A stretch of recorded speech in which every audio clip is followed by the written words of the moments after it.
છે। હું તો ઘણી વખતે ચમકદાર ચાઇનીઝ લાઇટ ખરીદવાનો વિચાર કરું છું।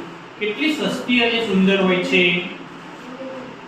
પણ આરવ, એ ચાઇનીઝ લાઇટ દેખાવમાં સારી હોય, પણ આપણા દેશના હિત માટે માટીના દીવા વધુ સારા છે।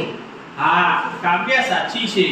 માટીના દીવા આપણી પરંપરા સાથે જોડાયેલા છે। એ આપણા કારીગરોને રોજગાર આપે છે। પણ મિત્રો, આ બાબતે વિચારજો। ચાઇનીઝ લાઇટ એકવાર લગાવી દો, આખો ઘર ઝગમગી ઉઠે છે। દીવા બળતા કેટલો સમય લાગે છે અને તેલ પણ ખર્ચાય છે। શાલિની કહે છે, ધ્રુવ, તે સાચું છે, પણ દીવાના પ્રકાશમાં એક શાંતિ અને પવિત્રતા છે। લાઇટ તો માત્ર ઝગમગાટ આપે છે, પણ દીવો દિલને પ્રકાશ આપે છે। પણ ચાંદની, દીવો તો પવનમાં બુઝાઈ જાય। લાઇટમાં એવી તકલીફ હોતી નથી।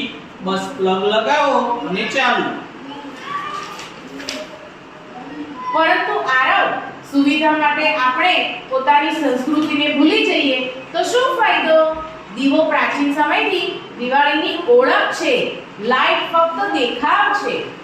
અને જો વિચારીએ તો દરેક માટીનો દીવો આપણા કોઈ ગામના કારીગરના હાથથી બનેલો હોય છે।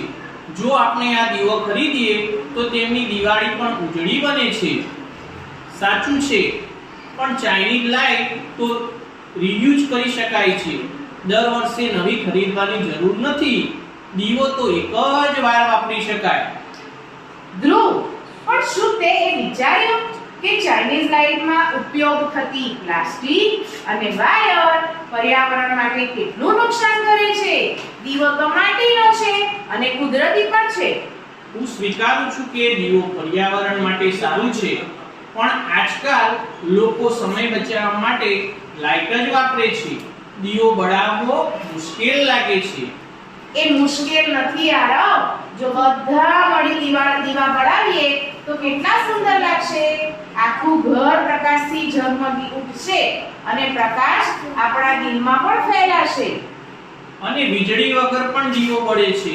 જો વીજળી જાય તો ચાઇનીઝ લાઇટ બંધ થઈ જશે, પણ દીવો સતત બળતો રહે છે।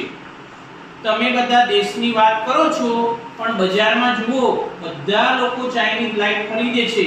કદાચ એ જ આધુનિકતા છે। આધુનિકતા એટલે પોતાના મૂળ ભૂલી જવું નહીં, પણ આપણું મૂળ માટીમાં છે। માટીનો દીવો એનું પ્રતીક છે। વિનમ્રતા, શાંતિ અને પ્રકાશનું પ્રતીક છે। હું સ્વીકારું છું કે દીવો ભાવનાત્મક